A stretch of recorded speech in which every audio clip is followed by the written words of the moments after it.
Hi friends, எல்லோருக்கும் வணக்கம். எல்லோரும் எப்படி இருக்கீங்க? நல்லா இருக்கீங்களா? இன்றைக்கி அந்த கதையோட அடுத்த பகுதி தான் பார்க்க போகிறோம். அதுக்கு முன்னாடி நீங்கள் செய்ய வேண்டிய விஷயம் என்ன அப்படின்னு கேட்டிங்கன்னா, மறக்காமல் நம்ம சேனலை சப்ஸ்கிரைப் பண்ணிக்கோங்க. கீழே இருக்க பெல் பட்டனையும் கிளிக் பண்ணுங்கள். அப்போ தான் நான் போடுற வீடியோஸ் எல்லாமே உடனுக்குடனே உங்களுக்கு நோட்டிஃபிகேஷன் வரும். ஸோ மறக்காமல் சேனலை சப்ஸ்கிரைப் பண்ணிவிட்டு வீடியோ பாருங்கள் ஃப்ரெண்ட்ஸ். வாங்க நம்ம கதைக்குள்ளே போகலாம்.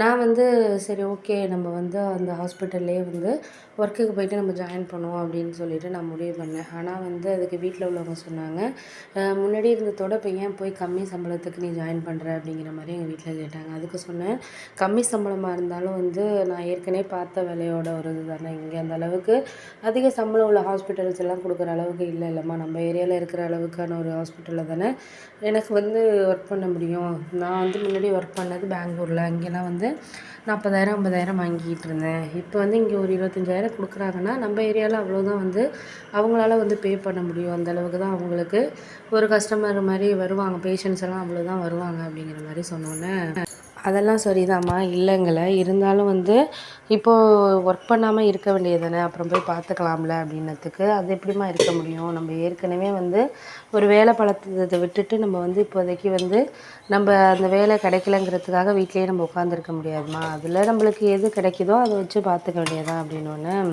சரி அப்போனா உன் இஷ்டமாக, நான் எதுவும் சொல்லலை அப்படின்னு சொல்லிட்டு எங்கள் அம்மா சொன்னாங்க. இருந்தாலும் ஒரு சில விதத்தில் நம்ம சொல்கிறோம் பண்ணுறத காட்டி நம்மளுக்கு எது சரியான ஒரு விஷயத்த நம்மளுக்கு கொடுக்குற விஷயத்த நம்ம புரிஞ்சுக்கணும். அம்மாவுக்கு எப்படின்னா, அப்பையிலேருந்து அப்பா வேலை பார்த்தாரு. அவர் தான் எல்லாமே பார்த்தாரு பண்ணார். அவர் அதனால் அம்மா வேலைக்கு போக வேண்டாம் அப்படிங்கிற மாதிரி சொல்லிட்டாரு. அதனால் அம்மா ஒர்க் பண்ணதுங்கிறது ரொம்ப இல்லை. ஒரு மேரேஜுக்கு முன்னாடி ஒர்க் பண்ணது தானே தவிர எங்கள் தாத்தா வீட்டில். அதுக்கப்புறம் இங்கே இப்போ 25 வருஷமாக வீட்டில் தான் இருக்கிறாங்க. அப்படிங்கிறதுனால அவங்க மைண்ட் செட் எப்படி இருக்குன்னா, இது மாதிரி வேலைக்கு போனாலும் என்ன, போகாட்டினா என்ன அப்படிங்கிற மாதிரி தான் இருக்காங்க. கன்ஃபார்ம் போய் ஆகணும், நம்மளுக்கு சம்பளம் கம்மியாக இருந்தாலும் நம்ம வேலை பார்த்தாகணும் அப்படிங்கிற ஒரு மைண்ட் செட்டில் அவங்க இல்லை.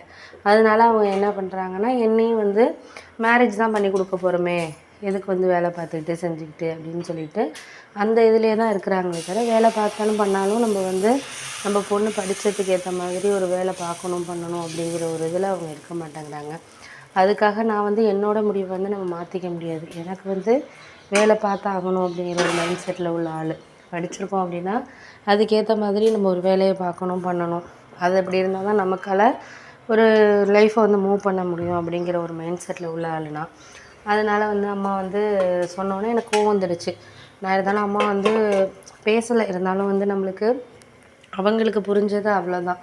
நம்ம அதை சொல்லி புரிய வைக்க முடியாது. இருந்தாலும் நம்ம முடிவுக்கு நம்ம போகிறது தான் நல்லது அப்படின்னு சொல்லிட்டு நான் உடனே அதை நான் இது பண்ணேன். அதுக்கப்புறம் என்னோடய ஹாஸ்டலில் ஃப்ரெண்டாக அவள் மேரேஜ் பத்திரிக்கை வைக்கிறதுக்காக வீட்டுக்கு வந்திருந்தாள். எங்கள் ஊர்லேருந்து கொஞ்சம் தூரம் தள்ளி ஒரு 2-3 கிலோமீட்டர் உள்ள ஊரில் தான் இருந்தாங்க. நாங்கள் எல்லாம் ஒரே ஹாஸ்டலில் தங்கியிருந்தோம். அவள் ஐடியில் ஒர்க் பண்ணிக்கிட்டு இருந்தாள். அவளுக்கு இப்போ மேரேஜ்னு சொல்லிட்டு பத்திரிக்கை வைக்க வந்தாள். பத்திரிக்கை வைக்க வந்தோடனே எங்கள் அம்மா என்னோட கல்யாணம் பேச்சுக்க ஆரம்பிச்சிட்டாங்க அவள்கிட்ட. இந்த மாதிரி நீ எல்லாம் இப்போ படித்த ஒரு 2-3 வருஷம் வேலை பார்த்தா பண்ண செஞ்சோமா, அதெல்லாம் இது பண்ணிக்க ஆரம்பிச்சிட்டேன். அப்படி இருக்கிறப்போ இவ இன்னமும் வேலை பார்க்கணும் வேலை பார்க்கணும்னு சொல்கிறா. இப்போயுமே அப்பாவுக்கு முடியலைன்னு சொல்லிட்டு தான் இங்கே ஒரு 1 இயர் இருக்கலான்னு வந்திருக்கா. அப்படியே வீட்டில் இல்லாமல் இப்போ ஹாஸ்பிட்டல் பக்கத்தில் இருக்க ஹாஸ்பிட்டலில் போயிட்டு கேட்டு வரேன்னு சொல்லிட்டு போயிருக்கா. இவளை என்ன தான் பண்ணுறதுன்னு தெரியலை அப்படி இப்படின்னு சொல்லிட்டு அந்த பொண்ணுக்கிட்ட குறை சொல்லிகிட்டு இருந்தாங்க. உடனே நாங்கள் குறை சொன்னோன்னு என்னென்னா, உடனே சரி விடுங்கம்மா விடுங்கம்மா, அதெல்லாம் சரியாயிடும். அதனால் நான் என்ன சொன்னேன்னா, சரி ஓகே, நீங்கள் அதெல்லாம் அவளை பற்றி நினைக்காதீங்க. அதெல்லாம் அவளாக பார்த்துக்க தெரியும். அவள் மற்றவங்களுக்கே அவள் அட்வைஸ் பண்ணுவாள். அவள் லைஃப்பை அவள் பார்த்துக்க தெரியுமா, நீங்கள் ஒன்றும் கவலைப்படாதீங்க, அவள் திறமையான பொண்ணு அப்படி இப்படின்னு சொன்னோன்னே, சரி அதெல்லாம் புரியுதுமா, நான் இல்லைங்கள, திறமையான பொண்ணு தான். இருந்தாலும் அது நேரத்தில் பண்ணால் தானே நம்மளுக்கும் கொஞ்சம் இதாக இருக்கும், சந்தோஷமாக இருக்கும். அண்ணனே கல்யாணம் பண்ணிக்கிட்டு இப்போ ஒரு குழந்தை ஆகிட்டு அப்போ இருக்கப்போ இப்போ தங்கச்சியாக இருக்கிறவ கல்யாணம் பண்ணிக்கணுமா இல்லையாம்மா அப்படின்னோன்னா, சரி விடுங்க, நீங்கள் அதெல்லாம் ஒன்றும் கவலைப்படாதீங்க. எதாக இருந்தாலும் அவள் அதெல்லாம் பண்ணிக்குவா செஞ்சுக்குவா. நீங்கள் அதெல்லாம் நினச்சிட்டு அவளை பற்றி நீங்கள் கவலைப்பட வேண்டிய அவசியம் கிடையாது அப்படின்னோடனே, சரி விடுங்க, நான் எதுவும் சொல்ல விரும்பலை, நீங்கள் உங்கள் ஃப்ரெண்டுக்கு தான் நீ சப்போர்ட் பண்ணுவேன் அப்படின்னோடனே, அதெல்லாம் இல்லைம்மா, அவளுக்கு தெரியாத விஷயம்னு கிடையாது. அவள் இப்போ வேலை பார்த்துட்ருக்கா, 7 வருஷமாக வேலை பார்த்து அவளே இப்போ இடம் வாங்கி போட்டிருக்கா, நகையெல்லாம் சேர்த்துக்கிட்டு இருக்கா. அந்த அளவுக்கு அவளுக்கு திறமை இருக்கா இல்லையா? நீங்கள் அதை நினச்சி அவளை நினச்சி நீங்கள் சந்தோஷப்படணுமே தவிர, அவள் மேரேஜ் பண்ணிக்கலன்னு நினச்சிட்டு அதையே நீங்கள் சொல்லி காரணம் காட்டாதீங்கன்னு. 1 வருஷம் 2 வருஷம் போகட்டும், அவளே ஒரு நல்ல மாப்பிள்ளையாக செலக்ட் பண்ணாலும் சரி, இல்லை நீங்களே பார்த்தாலும் சரி, அவள் கண்டிப்பாக அதுக்கு வந்து சம்மதிப்பா. நீங்கள் ஒன்றும் அதை பற்றி எதுவும் யோசிச்சுக்கிட்டு இருக்காதீங்கம்மா அப்படின்னு சொல்லிட்டு சொன்னேன்.